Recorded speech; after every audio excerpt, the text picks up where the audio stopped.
And we continue at 2:05 in the afternoon on the John Phillips Show.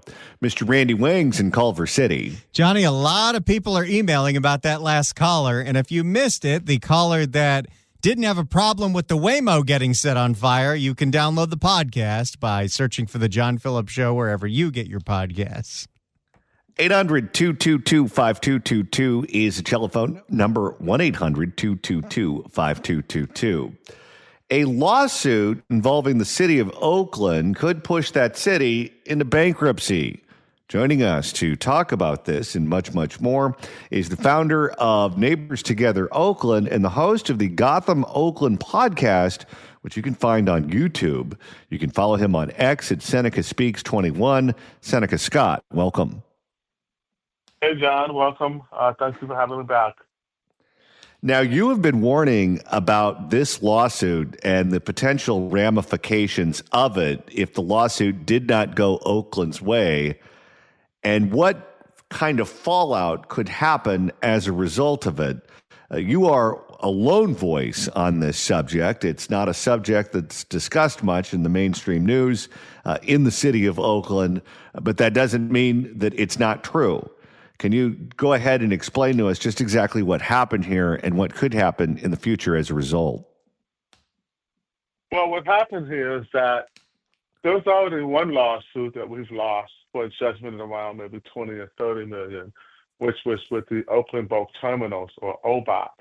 And that was a 9-year battle with No Coal in Oakland and the Sierra Club, but they hijacked our city attorney's office and city politics for that measure, and made everybody swear loyalty pledges and told everyone that there was going to be dirty coal dust in West Oakland. And, you know, I actually signed that pledge when I ran for city council in 2020, living in West Oakland. The narrative made perfect sense. What we didn't know is that there were no coal deals on the table that the city turned down out of spite, again, because as environmentalists and radicalists, they were out to punish someone for daring to ever even bring coal, so they were ignoring all of these deals on the table. And these are matters of public record, and the reasons why the city lost the California lawsuit. And so there were 16 points there that the Judge Wise ruled on and force majeure that the city of Oakland was guilty of bad faith bargaining. Now, here's where things get a little bit tricky, but follow me here. There was another company, ITS, Insight Terminal Solutions, that was formed for the sole purpose of shipping that coal and other bulk goods, or any bulk goods if they wanted, from Utah through the city of Oakland. And that company went bankrupt as a consequence of this deal taking so long to go through, 9 years, remember, where the city of Oakland was using our legal department for scorched earth tactics. You know, we're talking millions of dollars in needless legal fees that we ended up losing. But that company goes bankrupt. They're in bankruptcy court across the country in Kentucky. And the city of Oakland decides to send an out-of-state legal team and submit a 12-page brief claiming that this company should get nothing in bankruptcy because they didn't have a legitimate lease, and made fun of them and mocked them. And that had significant repercussions, and that company did not get much, $20 million or so, when it was valued at over $1 billion.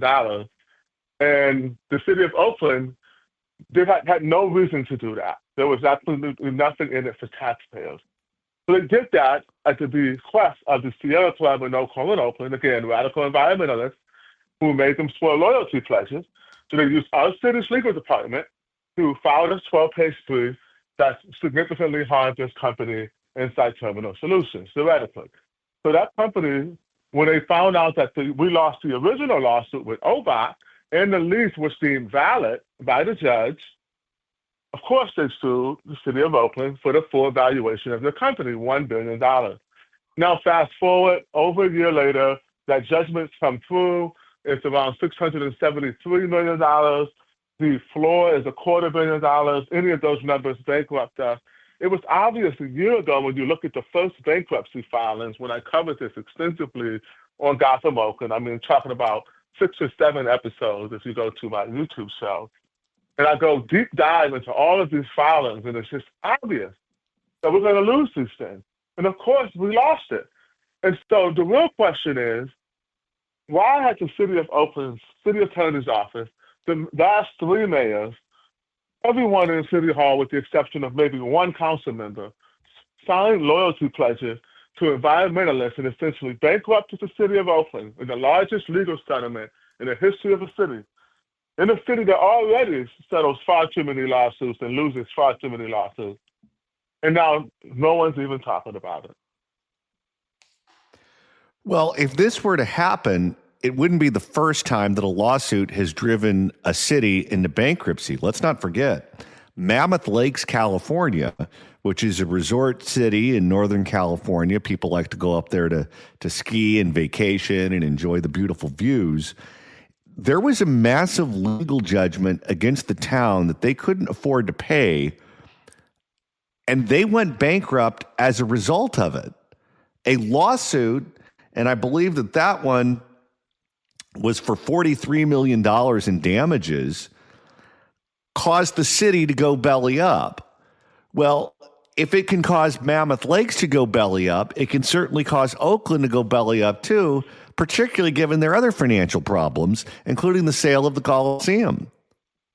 That's never happened. And also the fact that, remember, our last budget is counting on taxpayers approving in June some tax that we don't even know what it's going to be yet. They don't know. They're still polling to figure out what kind of tax they can have us approve.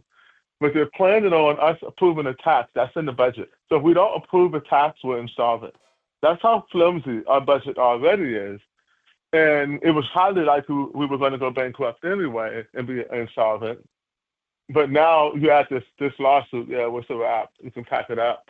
And so how is this going to look for Gavin Newsom, who's rumored to, or I guess maybe not rumored, but who's filed his intention officially to run for the next president? He's going to have the West Coast, Detroit, on his hands. And how come he's never stepped in? In the 9 years, I know the people who own these companies have appealed to him to talk to Oakland. Why hasn't he never stepped in to mediate or ask Oakland to solve these, settle these cases during the many chances they've had to settle them? I mean, it gets worse. There's also environmental studies that prove that the coal threat was overblown. These environmental studies came from the city's own vendors. The city knew about those 3 years ago, and they continue to pursue these aggressive legal measures. There also were no coal deals on the table, again, that the city passed on. It's malpractice of our offices. I don't know how this is legal, but if anybody's out there who maybe this is not legal and they want to help, could you put them in touch with people of Oakland? Because our city's been taken over by radical environmentalists, and they just bankrupted a U.S. city chasing these crazy causes. But we could have just been doing business as usual and making a lot of money and having jobs. Like, the plus and minus is absolutely insane. What is the feeling regarding Gavin Newsom? Do city leaders, including the new mayor, Barbara Lee, believe that Newsom will bail them out? Because if Oakland does go bankrupt, that's going to be an awful look for Gavin Newsom right as he's beginning his presidential campaign. He doesn't want that to happen. However, the city is a basket case, so if he gets involved, then he owns part of the failure of Oakland. What do they think Gavin's going to do? That's a good question. I've been asking it too. I can't really predict that, but that's exactly what I was getting at. Is that he's in a tough spot right now because Oakland is about to go bankrupt, and I don't think anything short of a state bailout. And I don't think California's one like that very much. I don't know. I think it's a hard call. He's damned if he do, if he's damned if he doesn't. So we might as well save Oakland from going bankrupt, maybe? I don't know. We're speaking with Seneca Scott, who's the host of the Gotham Oakland podcast, which you can get online over at YouTube. Let's shift gears here for a moment because Brian Acevedo, who is a councilman over in San Leandro, who was on that trip to Vietnam with Oakland Mayor Sheng Tao and the Dong family and California Waste Solutions and others, has been indicted by the feds They say that he was not being ethical as his position as a city councilman in San Leandro. What they're alleging is that he would get a portion of the proceeds should the city purchase these containers that Cal Waste Solutions was selling for homeless people to live in. He was confronted by KGO TV, by ABC7 in the Bay Area about this some time ago, and he said he doesn't remember ever making any kind of deal like that with California Waste Solutions. That was not something that looked good to the feds. He's now indicted. I guess the feeling is that he is going to either plead guilty or he's going to sing to the feds in exchange for a lighter sentence. And then that leads to the question, who is he going to sing on? Is he going to sing on Sheng? Is he going to sing on Cal Waste Solutions? Is he going to sing on other people? What do you think is going to happen there? I think it's all of the above. And the deal, if you look at how it's structured and the times he's facing versus the Duong and Shin Tao and her boyfriend, Andre Jones, who all have 90 years plus for those allegations, the 20 years that he got is around the deal that I heard was offered to Shin Tao and the Duong, which was 20 years minimum. And they all turned it down because for pretty much them, that's life in prison with as old as they are. So it looks like he's already cooperated or has been cooperating. And remember his trip to Vietnam, when they just asked him, hey, well, what's up with that trip to Vietnam? He just said out of nowhere, I didn't sleep with no hookers. Like, stuff out of nowhere. Like, bro, we didn't even ask you that. This guy's crazy. Brian Azevedo is a loose cannon, man. I don't want to know what this guy's done. But, yeah, I think he's already snitching and singing to the feds. And he's going to talk to everyone who can. I believe Andre also will end up cooperating and taking some sort of deal. And I think the Duong family has the political connections. Maybe, maybe not. I don't know. I don't want to spread the rumors there about people who are that powerful. So, maybe they'll get off, maybe they won't. But it looks like they're leaving old Shin Tao out to dry. And that's kind of sad, man. She's like the village idiot. She's like the dumbest one out of all of them. If she suffers the most, I don't know if that's true justice. And I would like to see somebody up the totem pole that hasn't been named yet be brought into these things. That's often seen with the Duong family. Very powerful people are seen with these guys. And we haven't seen anyone else be named yet. So hopefully we'll have some new names added to the mix soon. Well, it's interesting that you say that because one of the things that Sheng said over and over and over again, and she was consistent, she did not move off of this position, and that was she was not the target of this investigation. The target of this investigation was someone other than her. And I believe her. I believe that the feds told her that. Now, that doesn't mean if while they're investigating someone else, they find out that you allegedly committed wrongdoings, that they won't charge you with a crime. But she, from the moment she started talking about this subject, she said that she had it directly from the feds that she was not the target. Well, if she's not the target, who is? And they've never really answered that question quite yet because they aren't doing any talking. Yeah, I hope. I mean, I haven't heard anything, so I'm just saying I hope. For me, I hope somebody gets held accountable for this level of corruption that's happening in California. So, and that new names are named. We deserve to know these things as taxpayers. And that family did not get political right when Sheng Tao became a politician. They were political and involved in the world of Oakland politics and East Bay politics and politics beyond the East Bay long before Sheng Tao came around, which means if they're operating in an unethical way, it's safe to assume that they weren't just unethical with Sheng Tao or with Brian Acevedo or others, that's just how they conduct business. And it's safe to assume that if they conducted business with other politicians, there are questions related to the ethics that were going on over the course of those relationships. Yeah, but it would be up to the FBI. You're never going to get that sort of scrutiny from the people themselves. They're not going to investigate. I mean, they are investigating themselves. They never find anything. So unless the FBI wants to do that sort of work, or outside agencies outside of the state of California that want to help regulate that, I don't think we'll ever really get to the true extent of that, because the state is corrupt from top to bottom. So unfortunately, and I don't think that the FBI commonly gets involved with municipal matters to that level. But who knows? Like I said, I don't know much about this stuff more than you do. Brian is a funny guy, though. It was kind of obvious it was guilty the moment like they start asking him questions. He just started saying random stuff. It was hilarious.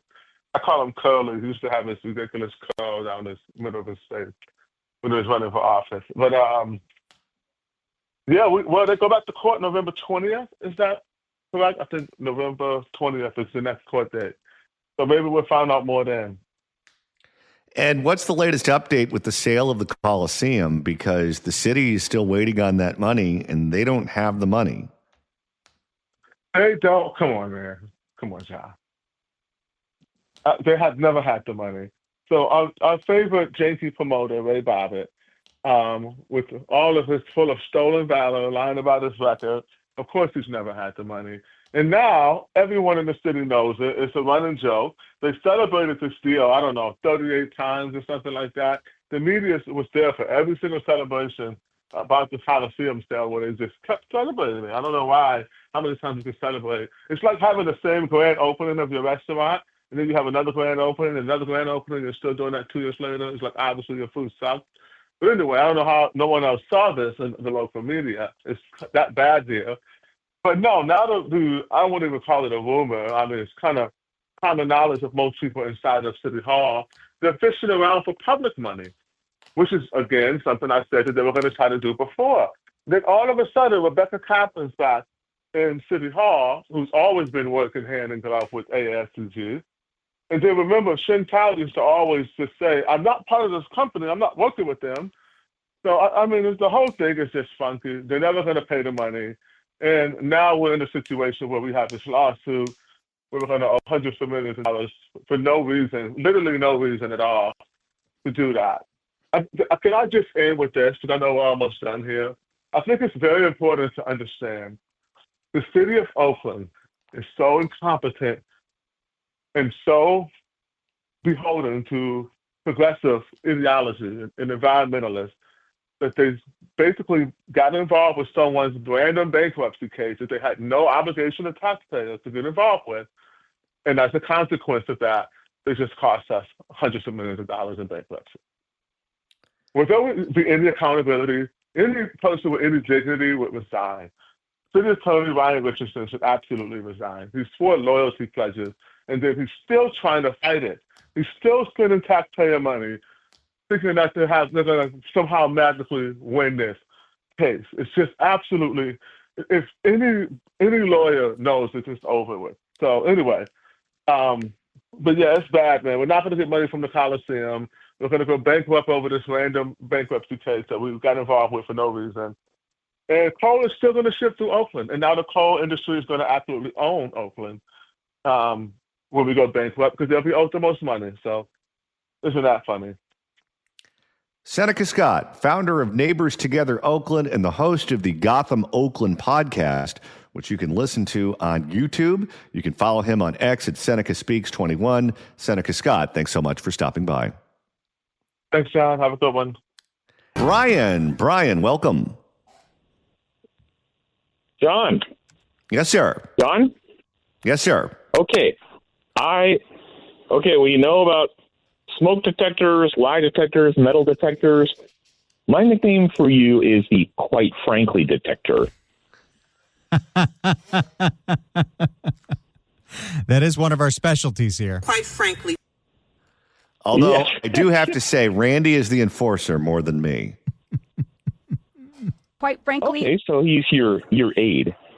He's the deputy deputy detector. Quite frankly. All right. Thank you for the call, Sarah. That was worth it. For sure. 800-222-5222 is the telephone number. 1-800-222-5222. If you'd like to email the show, you can do so at johnnydon'tlikeshow@gmail.com. That's johnnydon'tlikeshow@gmail.com.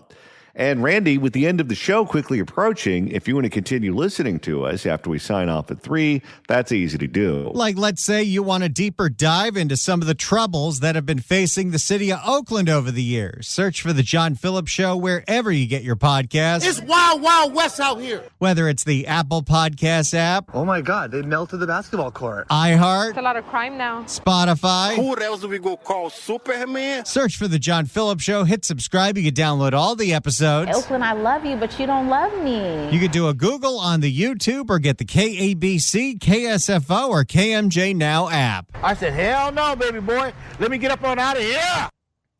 Let's go to Albert in Lake County. Albert, hello. Hey, good morning, John.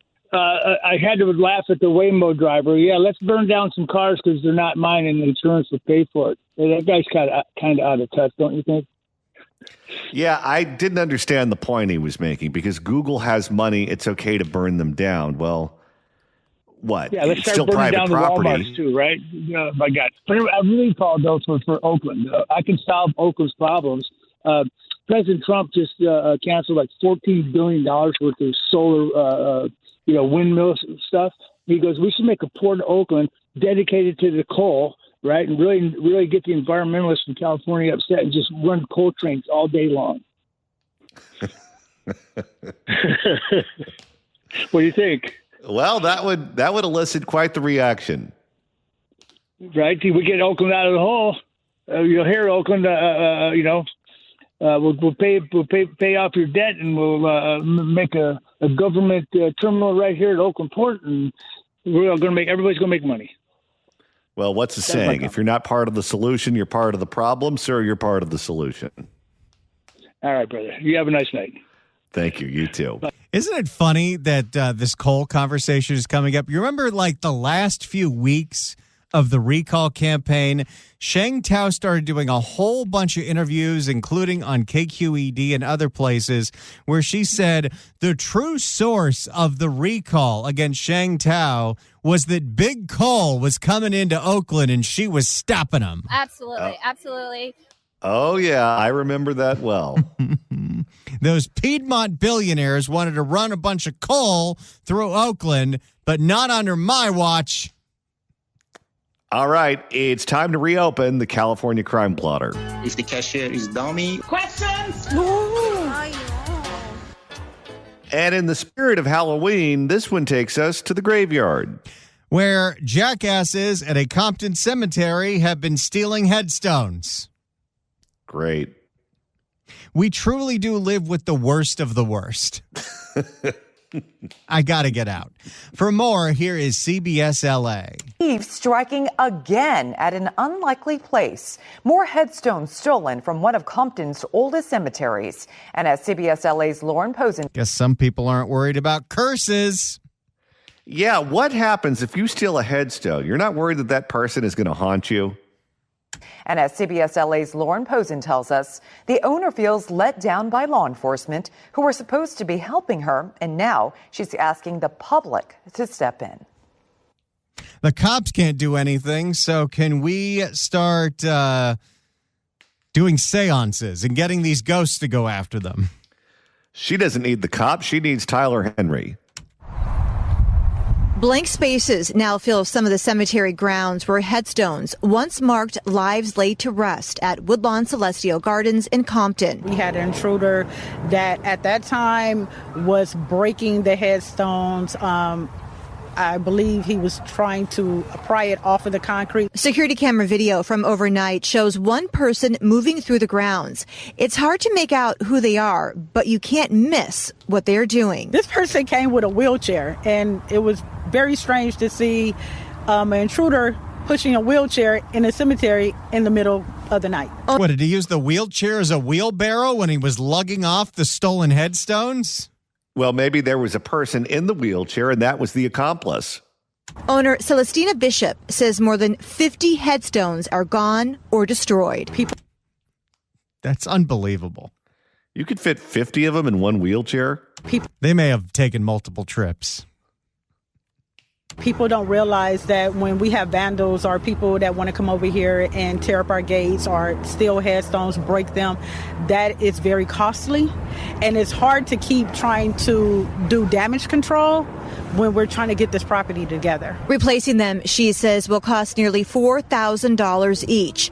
It's a price tag she's become all too familiar with. I wish it had stopped. We first told you about the problem a year and a half ago when thieves stole more than 100 headstones, smashing some to pieces and even taking the security cameras. Do you think these thieves parked in the blue parking space too?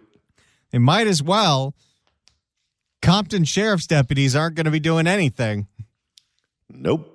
In August, the cemetery was hit again. Thieves took nearly 20 headstones and damaged dozens more. About 3 weeks later, they struck again, causing even more damage to the grounds and the family's memorial. It's not the headstones themselves that the thieves are after. It's the bronze and copper plates attached to them. Yeah, but they have names and dates etched in them. Who the hell is buying and smelting this crap? I'm telling you, if you want to find an industry that is shady from top to bottom, it's whoever is buying this copper and melting it down. It's these recycling facilities. Boy, there's a recurring theme in today's show. Yeah, no kidding. I'm more concerned about what kind of person is buying the headstones that this person is able to sell to them. Did you get this headstone by legitimate means? We're going to need your fingerprint. That's my father, Mr. Tanaka. To them. Like that, I mean, it has to be someone who has no connection to humanity. The LA County Sheriff's Department says deputies took a report Saturday. Bishop says she feels abandoned and is calling on the community to help protect one of LA County's oldest cemeteries, the final resting place. Where are the Ghostbusters? That's who you need. The final resting place of more than 26,000 people, including 900 veterans, from being vandalized again. All 26,842 people that's buried here is my family. So it's very heartbreaking because people don't realize that Woodlawn is not a financial benefit to me. I benefit emotional by being here. And it feels like that I'm being victimized. Reporting in Compton, Lauren Posen, CBS LA. You know, I know the crimes that we report on in Oakland may be the more outlandish, but the crimes that we report on in Los Angeles County are the worst of the worst people. Yeah, you have no soul if this is how you're making your money. You're stealing from the dead. All right, Randy, it's time to reopen the blotter. If the cashier is dummy. Questions? Let's move down the 5 freeway to San Diego, where a woman got punched in the face crossing the street because she crossed paths with a homeless person. And this happened in Little Italy. Here's NBC 7 in San Diego. Neighbors in Little Italy say they are worried for the safety after a woman was punched by a stranger, seemingly at random. It happened Tuesday afternoon. The incident has drawn a lot of attention on social media. NBC 7's Jeanette Gasada spoke with the victim today about what happened that day.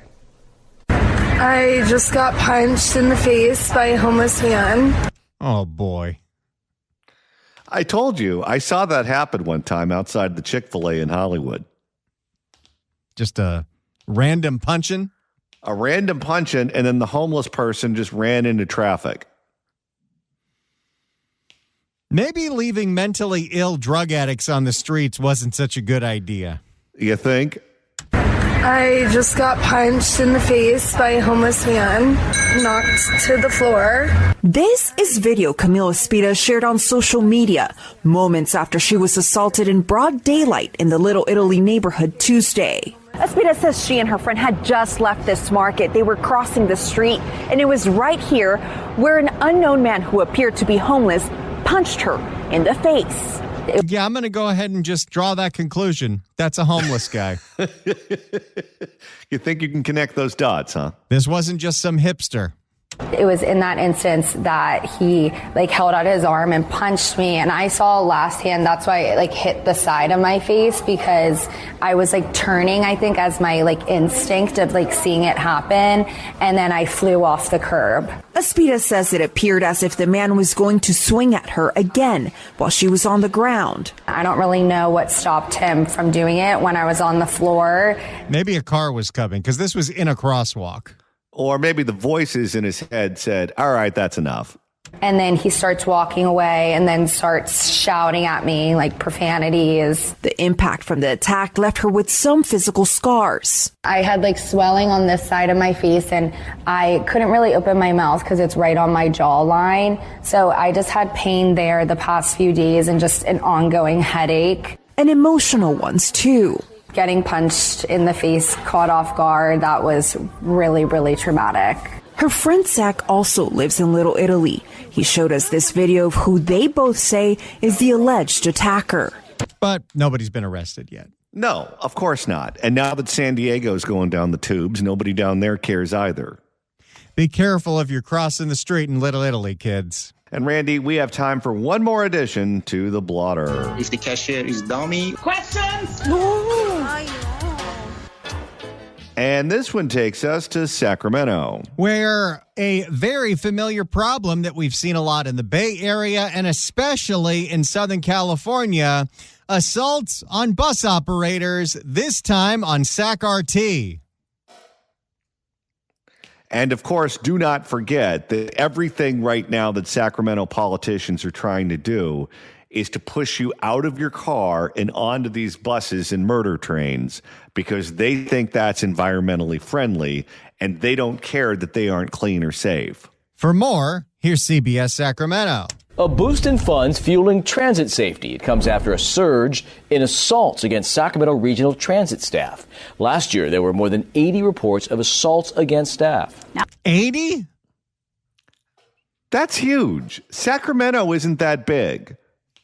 Now SacRT plans to spend more money to improve safety. Tonight, we're getting answers on new positions aiming to increase enforcement.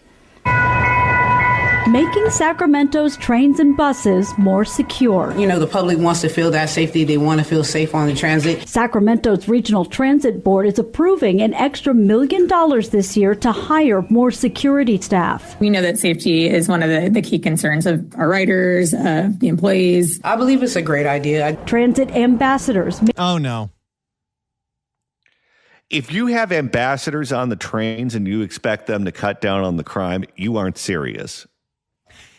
At what point do we realize that this was a giant grift to hire unemployable people? They're fully committed to it. I don't think they're going to change anytime soon. Transit ambassadors make sure passengers purchase tickets and issue citations for fare evasion. Or they just stare at their phones while they wear that yellow vest. Which is what most of them do. They say they've been in some risky situations. Me personally, I've been assaulted. Even the transit ambassadors getting beat up. This guy sounds like London Breed. I've been assaulted.